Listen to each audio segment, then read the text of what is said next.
நமது ஸ்ரீ சங்கரா தொலைக்காட்சியில் 144 ஆண்டுகளுக்கு ஒருமுறை மட்டும் நம் வாழ்நாளில் வரும் மகா கும்பமேளா.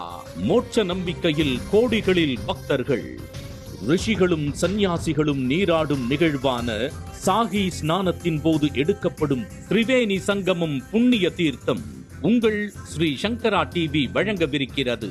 மேலும் www.shankaraworld.com என்ற இணையதளத்திற்கு சென்று முன்பதிவு செய்யலாம். ஸ்ரீ சங்கரா டிவி நேயர்களுக்கு வணக்கம். சுபதினம் நிகழ்ச்சியில் அனைவரையும் சந்திக்கிறதுல மிகவும் மகிழ்ச்சி.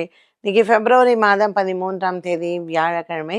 இந்த நாளுக்கான 12 ராசிக்கும் பலன் மற்றும் பரிகாரத்தை பார்க்கலாம். அதைத் தொடர்ந்து இன்னைக்கு நமக்கு அடுத்த நட்சத்திரத்தினுடைய குணங்களும் உண்டு. மேஷராசி நேயர்களுக்கு இன்னைக்கு ரொம்பவுமே ஒரு அற்புதமான நாளாக இருக்கும். சந்திரன் 5ஆம் இடத்துல இருக்கிறார். ஸோ இன்னைக்கு கொஞ்சம் செலவுகளும் அதிகமாக இருக்கும். குழந்தைகளினுடைய ஆரோக்கியம், இல்லை குடும்பத்தில் ஏதாவது ஒரு தேவையில்லாத செலவுகள், அதில் கொஞ்சம் லேசாக மன சஞ்சலங்கள் இருக்கும். இதனால ஒன்றும் பெரிய அளவுக்கு நமக்கு பாதிப்புகள் இல்லை. இன்னைக்கு மாசி மாத பிறப்பு அப்படிங்கும் பொழுது சூரியன் கும்பராசியில் பிரவேசம் செய்கிறார். ஸோ லாபத்தில் வரக்கூடிய சூரியன் மேஷராசி நேயர்களுக்கு அலுவலக ரீதியாக அனைத்தும் நன்மையே நடக்கும். ரிஷபராசி நேயர்களுக்கு இன்று இன்வெஸ்ட்மெண்ட், பங்கு சந்தையில் முதலீடு செய்வது ரொம்ப நல்லது.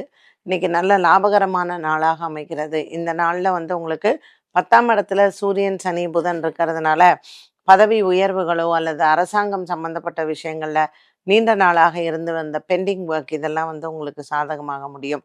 ரிஷபராசி அன்பர்களுக்கு நல்ல ஒரு மன நிறைவும் சந்தோஷமும் ஏற்படும். இன்னைக்கு உங்களுக்கு புதுசாக ஏதாவது வியாபாரம் தொடங்கணும், கூட்டு தொழில் முயற்சி, இது அனைத்தும் வெற்றி அடையும். மிதுன ராசி நேயர்கள் இன்னைக்கு நாள் முழுவதுமே மிதுன ராசி நேயர்களுக்கு நல்ல ஒரு உற்சாகமான நாளாக இருக்கும். கொடுக்கல் வாங்கல், வண்டி வாங்குவது, விற்பது, இதில் சம்பந்தப்பட்ட விஷயங்கள்ல உங்களுக்கு நல்லாவே முன்னேற்றத்தை பார்க்கலாம். மிதுன ராசி அன்பர்களுக்கு நல்ல ஒரு மன நிறைவான நாளாகவே அமைகிறது. எடுத்துக்கொண்ட முயற்சிகள் அனைத்தும் உங்களுக்கு வெற்றியை தரும். இந்த மிதுன ராசி நேயர்களுக்கு பாக்கியத்தில் இருக்கக்கூடிய சூரியன் புதன் சனியோடு சேர்ந்திருக்கிறதுனால மாத பிறப்பு பித்ருக்களின் ஆசீர்வாதம் பரிபூரணமாக உண்டு. அதனால் இன்னைக்கு அன்னதானங்கள் செய்யலாம். கடகராசி அன்பர்கள் இன்னைக்கு நாள் முழுவதுமே கடகராசி அன்பர்களுக்கு நல்ல ஒரு முன்னேற்றமான நாளாக அமைகிறது. எடுத்துக்கொண்ட வேலைகள் அனைத்தும் உங்களுக்கு சாதகமாக முடிவடையும். அலுவலக வேலைகளும் இன்று கடகராசி நேயர்களுக்கு சற்று தடங்கலாக இருந்தாலும் நாளின் இறுதியில் உங்களுக்கு வெற்றியை தரும். சூரிய பகவானின் சஞ்சாரம் 8ஆம் இடத்தில் இருப்பதனால் கணவன் மனைவி ஆரோக்கியத்தில் சற்று கவனமாக இருப்பது நல்லது. இன்று அன்னதானங்கள் செய்து நவகிரகத்தில் இருக்கக்கூடிய குருவுக்கு தீபம் ஏற்றவும். சிம்மராசி நேயர்கள் இன்னைக்கு நாள் முழுவதுமே சிம்மராசி நேயர்களுக்கு நல்ல ஒரு உற்சாகமான நாளாக அமைகிறது. கொடுக்கல் வாங்கல், இதில் இருக்கக்கூடிய பிரச்சனைகள் தீரும். புதிய கடன் முயற்சிகள் வெற்றியை தரும். சிம்மராசி அன்பர்களுக்கு 7ஆம் இடத்தில் சூரியனும் பௌர்ணமி திதி சேர்ந்த சந்திரன் சூரியன் வீட்டில் இருப்பதும் சிம்மராசி நேயர்களுக்கு ஆரோக்கியம் சம்பந்தப்பட்ட விஷயங்களில் சின்ன சின்ன பிரச்சனைகள் போகலாம். வாக்குவாதங்களை தவிர்ப்பது நல்லது. கன்னிராசி நேயர்கள் இன்று விநாயகர் ஆலய வழிபாடு நல்லது. விநாயகருக்கு அருகம்புல் மாலையோ அல்லது தேங்காய் மாலையோ சாற்றுவது உன்னதம்.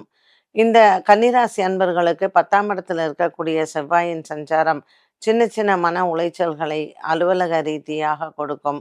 பெரிதளவுக்கு எந்த விதமான பாதிப்புகளும் இல்லை. கன்னிராசி நேயர்களுக்கு இன்று மாலை நேரத்தில் நல்ல செய்திகளும் காத்திருக்கிறது. துலாம் ராசி நேயர்களுக்கு இன்று நாள் முழுவதுமே நல்ல ஒரு திருப்திகரமான நாளாக இருந்தாலும் அலுவலக ரீதியாக சின்ன சின்ன மனக்லேசங்கள் வரலாம். 8ஆம் இடத்துல இருக்கக்கூடிய குரு பகவானின் சஞ்சாரம் கணவன் மனைவி உறவில் சின்ன பிரச்சனைகள் வரும். மாலை நேரத்தில் அது தீரும். இன்று புதிய கடன் முயற்சிகளோ அல்லது புதிய நண்பர்களையோ நீங்கள் நம்புவது, கடன் பெறுவதை தவிர்ப்பது நல்லது. இந்த துலாம் ராசி அன்பர்களுக்கு இன்று எடுத்துக்கொண்ட வேலைகள் அனைத்தும் சற்று தாமதமாக முடிவடையலாம். புதிய வீடு வாங்குவது, விற்பது மற்றும் அலுவலக ரீதியாக இருக்கக்கூடியதை இன்று முக்கிய முடிவுகளை தவிர்ப்பது நல்லது. குருவாரமான இன்றைய நாளில் தட்சிணாமூர்த்திக்கு தீபம் ஏற்றி வணங்கலாம். விருச்சிக ராசி நேயர்களுக்கு இன்று அலைச்சல்கள் அதிகம் இருக்கும். சந்திர பகவானின் சஞ்சாரம் விருச்சிக ராசி நேயர்களுக்கு 10ஆம் இடத்தில் சஞ்சாரம் செய்வதனால் தேவையில்லாத அலைச்சலும் தேவையில்லாத செலவுகளும் இன்று உண்டு. இன்று நீங்கள் எடுக்கக்கூடிய முயற்சிகள் அனைத்தும் வெற்றி அடையும். இன்று மனக்குறைகள் தீர விநாயக பெருமானை வழிபாடு செய்யலாம். குருவாரமான இன்றைய நாளில் முருகப்பெருமானின் தரிசனம் நல்லது. தனுசு ராசி அன்பர்கள். தனுசு ராசி அன்பர்களுக்கு இன்று சந்திர பகவானின் சஞ்சாரம் பாக்கியத்தில் இருப்பது சிறப்பு. 9ஆம் இடத்தில் சந்திரனும் 3ஆம் இடத்தில் சூரியன் புதன் சனியும் இருப்பது தாய் தந்தையின் உடல் ஆரோக்கியத்தில் சற்று கவனம் செலுத்துவது நல்லது. இந்த தனுசு ராசி நேயர்களுக்கு பல மாதங்களாகவே இருந்து வந்த மன கஷ்டங்கள் தீரும். 6ஆம் இடத்தில் இருக்கக்கூடிய குரு பகவானின் சஞ்சாரம் கடனையோ அல்லது அலைச்சலையோ அதிகரிக்கலாம். சற்று நிதானித்து யோசித்து முடிவெடுப்பது நல்லது. மகர ராசி அன்பர்கள். உத்திராடம் திருவோணம் நட்சத்திரக்காரர்களுக்கு இன்று சந்திராசிரமமாக அமைகிறது. இன்று நீங்கள் எதிலேயும் சற்று எச்சரிக்கையுடன் இருக்கலாம். சூரியனின் சஞ்சாரம் 2ஆம் இடத்தில் புதன் மற்றும் சனி பகவானுடன் சேர்ந்திருப்பது சின்ன சின்ன மனக்குறைகள் குடும்பத்திலோ அல்லது அலுவலகத்திலோ ஏற்பட வாய்ப்புகள் உண்டு. பெரிதளவுக்கு எந்த பாதிப்புகளும் இல்லை. இன்று இந்த குரு வாரத்தில் அன்னதானங்கள் செய்து முருகப்பெருமானை தரிசனம் செய்யலாம். கும்பராசி நேயர்கள். ஜென்மத்தில் இருக்கக்கூடிய சனி புதன் மற்றும் சூரியனின் சஞ்சாரம் உடல் ஆரோக்கியத்தில் கவனம் தேவை. பெரிதளவுக்கு எந்த பாதிப்புகளும் இல்லை. சின்ன சின்ன மருத்துவ செலவுகள் வந்து போகும். குலதெய்வத்தை இன்று பிரார்த்தனை செய்வது நல்லது. இன்று மாசி மாதம் 1ஆம் தேதி சூரியன் உங்கள் ராசியில் சஞ்சாரம் செய்வதும் மற்றும் சந்திர பகவான் 7ஆம் இடத்தில் இருப்பதும் இன்றைய நாளில் நீங்கள் அன்னதானங்கள் செய்யலாம். கணவன் மனைவி உறவில் சிறப்பாக அமைந்தாலும் சின்ன சின்ன மனக்குறைகள் அவ்வப்போது வந்து போகும். மீனராசி நேயர்கள். ராகு மற்றும் சுக்கிரனின் சஞ்சாரம் மீனராசி நேயர்களுக்கு ராசியில் இருப்பது உடல் ஆரோக்கியத்தில் சின்ன தொந்தரவுகளை கொடுக்கலாம். விரயத்தில் வந்திருக்கும் இந்த சூரிய பகவானின் சஞ்சாரம் மருத்துவ செலவுகளை அவ்வப்போது கொடுக்கும். 6ஆம் இடத்தில் சந்திரனின் சஞ்சாரம் தன லாபத்தை கொடுத்தாலும் வரவுக்கேற்ற செலவும் இன்றைய நாளில் காத்திருக்கிறது. மாசி மாத பிறப்பான இன்றைய நாளில் அன்னதானங்கள் செய்து பசுமாடுகளுக்கு உணவளிக்கலாம். 12 ராசிகளுக்கும் உண்டான பலன் மற்றும் பரிகாரத்தை பார்த்து இந்த நாளுக்கான கேள்வியை பார்க்கலாம். மூலம் நட்சத்திரத்தினுடைய பண்பும் அந்த நட்சத்திரத்தில் பிறந்தவர்களுடைய குணாதிசயங்கள் பற்றி கூறவும். இந்த 27 நட்சத்திரத்துல வந்து பார்த்தீங்கன்னா, இந்த மூல நட்சத்திரம் அப்படிங்கிறது ஒரு கன்ஜங்ஷன்னு சொல்லுவோம். இப்போ ஒரு இப்போ சந்திரன் வந்து விருச்சிக ராசியிலிருந்து தனுசு ராசிக்கு போகும்பொழுது கேட்டையிலிருந்து அது மூலத்துக்கு போகிறது. ஸோ இந்த கேட்டை நட்சத்திரமும் இந்த மூல நட்சத்திரத்தினுடைய அந்த கன்ஜங்ஷன்னு சொல்கிறோம் இல்லையா, அந்த பாயிண்ட்டு அதில் அந்த சந்திரன் மாறுறது அப்படிங்கும் பொழுது அது வந்து ஒரு ஆட்டம் பாம் மாதிரி அந்த இடம். ஸோ இந்த மூல நட்சத்திரம்ங்கும் பொழுது 26 நட்சத்திரங்களில் இந்த மூலம் 27ல் மற்ற 26 நட்சத்திரத்தை விட இந்த மூல நட்சத்திரத்திற்குன்னு ஒரு தனி ஸ்பெஷாலிட்டி வந்து உண்டு. ஆனால் அதனுடைய ஒரு சேட்னஸ் என்ன அப்படின்னு பார்த்தீங்கன்னா, பெண்கள் மூல நட்சத்திரம்னா ஜாதகத்தை எடுத்து ஒதுக்கி வச்சுருவாங்க. பெண் மூலம் நிர்மூலம், ஆண் மூலம் அரசாளும் இப்படி எல்லாம் சொல்லுவாங்க. ஆக்சுவலாக ஆண் மூலம் அரசாளுங்கிறதே ப்ராபம் கிடையாது. ஆணின் மூலம் அரசாளும் தான் சொல்கிறது. அதுவும் ஆண்களுக்கு கிடையாது. ஆனி மாதத்தில். அப்போ ஆனி மாதத்தில் வந்து சூரியன் எங்கே இருக்கார்? மிதுனத்தில் இருக்கார், கேந்திரத்தில். மூல நட்சத்திரத்தில் சந்திரன் இருக்கார். அந்த ஆனி மாதம் பௌர்ணமிங்கிறது அவ்வளோ விசேஷம். ஏன் அப்படின்னா, அந்த உத்தராயண புண்ணிய காலத்தில் சூரியன் வந்து உனக்கு அந்த பகல் பொழுது முடிஞ்சு அந்த இரவு பொழுது ஆரம்பிக்கக்கூடியது தான் தட்சிணாயன புண்ணிய காலம்னு சொல்கிறோம். ஸோ உத்தராயண புண்ணிய காலத்தில் கடைசியாக இருக்கக்கூடிய அந்த ஆனி மாதத்தில் மூல நட்சத்திரத்தில் சந்திரன் இருக்கும் பொழுது அந்த பௌர்ணமி வந்து மிகவும் சிறப்பு. ஆனால் நாம தான் தப்பாக எடுத்துட்டு பெண்கள் வந்து மூல நட்சத்திரத்தான உடனே ஜாதகத்தை எடுத்து தள்ளி வச்சிடறோம்.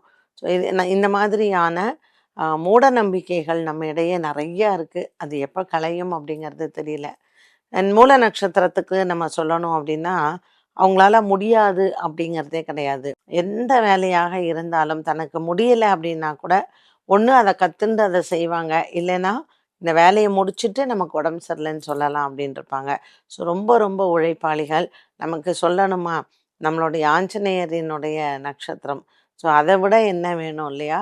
உடம்பு முடியறதோ இல்லையோ, மனசில் தெம்பு இருக்கோ இல்லையோ, வேலையை முடிச்சுட்டு தான் அடுத்த வேலை அப்படின்னு. 27 நட்சத்திரங்களில் அதிகமாக மன ரீதியாலும் உடல் ரீதியாலும் கஷ்டப்படுறது இந்த மூல நட்சத்திரக்காரர்களாகத்தான் இருப்பாங்க. ஸோ இவங்களுக்கு வந்து நம்ம நிஜமாவே தலை வணங்கணும். எல்லா விஷயத்துலையும் அட்ஜஸ்ட் பண்ணிக்கிட்டு எல்லாருக்கும் அட்ஜஸ்ட் பண்ணிட்டு உடலாலும் மனதாலும் உழைத்து ஒரு கெட்ட பேர் வாங்கிக்கிறதுனா இந்த மூல நட்சத்திரக்காரர்கள் தான். ஸோ சட்டுன்னு ஏதாவது டெசிஷன் இல்லை ஒருத்தரை சீக்கிரம் நம்பி அவங்க மேலே நம்பிக்கை வைக்கிறது இதெல்லாம் இந்த மூல நட்சத்திரக்காரர்களோடது. சரி, இவங்க என்ன பண்ணால் அவங்க நல்லா இருப்பாங்க அப்படின்னா, யார் எதை சொன்னாலும் உடனே நம்புறது அப்படிங்கிறத கொஞ்சம் அவங்க தள்ளி வைக்கணும். அண்ட் கண்மூடித்தனமான பாசத்தை பிறர் மேல் வைப்பது. அவங்க எவ்வளோ உனக்கு பாசம் தராங்களோ அதுக்கு கம்மியாகவே நீ வை, அப்போ உனக்கு எதிர்பார்ப்பு குறைவாக இருக்கும். இதெல்லாம் இவங்க மாற்றிக்கிட்டாங்கன்னா மூல நட்சத்திரக்காரர்களுக்கு ஓரளவுக்கு அந்த மனக்குறை அப்படிங்கிறது இருக்காது. இளைஞர்களே, இன்றைய சுபதினம் நிகழ்ச்சி அனைவருக்குமே பயனுள்ளதாக அமைந்திருக்கும். மீண்டும் சந்திக்கும் வரை நன்றி, வணக்கம். நமது ஸ்ரீ சங்கரா தொலைக்காட்சியில் 144 ஆண்டுகளுக்கு ஒரு முறை மட்டும் நம் வாழ்நாளில் வரும் மகா கும்பமேளா. மோட்ச நம்பிக்கையில் கோடிகளில் பக்தர்கள், ரிஷிகளும் சந்நியாசிகளும் நீராடும் நிகழ்வான சாகி ஸ்நானத்தின் போது எடுக்கப்படும் திரிவேணி சங்கமம் புண்ணிய தீர்த்தம் உங்கள் ஸ்ரீ சங்கரா டிவி வழங்கவிருக்கிறது. மேலும் www.shankaraworld.com என்ற இணையதளத்திற்கு சென்று முன்பதிவு செய்யலாம்.